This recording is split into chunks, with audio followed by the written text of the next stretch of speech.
سلام نازولیا. آقا این مشکلات مسلمان‌ها یکی دوتا نیست که با پای چپ و راست رفتن تو توالت کم بود، قبله کدوم طرفه کم بود، تو گردشگری هم اضافه شد. اولی مشکلی که مسلمان‌ها تو سفرشون باهاش روبرو میشن پوششه. بله ما کلا حجابیم، خارجا کلا بازن. پارسال بهار دست جمعی رفته بودیم لب ساحل آنتالیا، یه عده خانم با چادر داشتن شنا می‌کردن. خارجا فکر کردن دوربین مخفیه، داشتن فیلم می‌گرفتن. یا مثلا همین خانم برن فرانسه دانمارک، بنده خدا فکر می‌کنن می‌خوان انت الهاری بزنن. دوم مشکل محل عبادت و نمازه. شما برو پاتایا، اگه تونستی دوریت محض رضای خدا نماز بخونی، اصلا اگه تونستی من دمپایی خیس گاز می‌زنم. جالبه مسلمان‌ها تو خارج هم مشکل مکان دارن. مکان برای عبادت منحرف، نمیدونن کجا بریزن، ببخشید بندازن سجاده رو. یه وقتا پیش اومده فرد مسلمان همون وسط بار یه سجاده رو انداخته رو شروع کرده. مشکل بعدی غذای حلاله. ما مسلمان‌ها خیلی غذاها رو نمیتونیم بخوریم، مثلا گوشت خوک، سگ، گربه.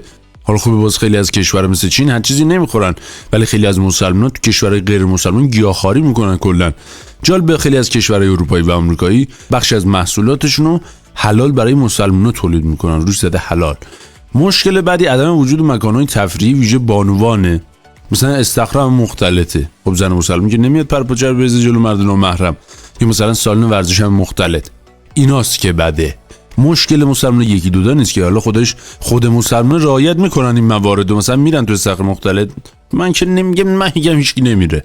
نظر شما چیه؟ خداحافظ.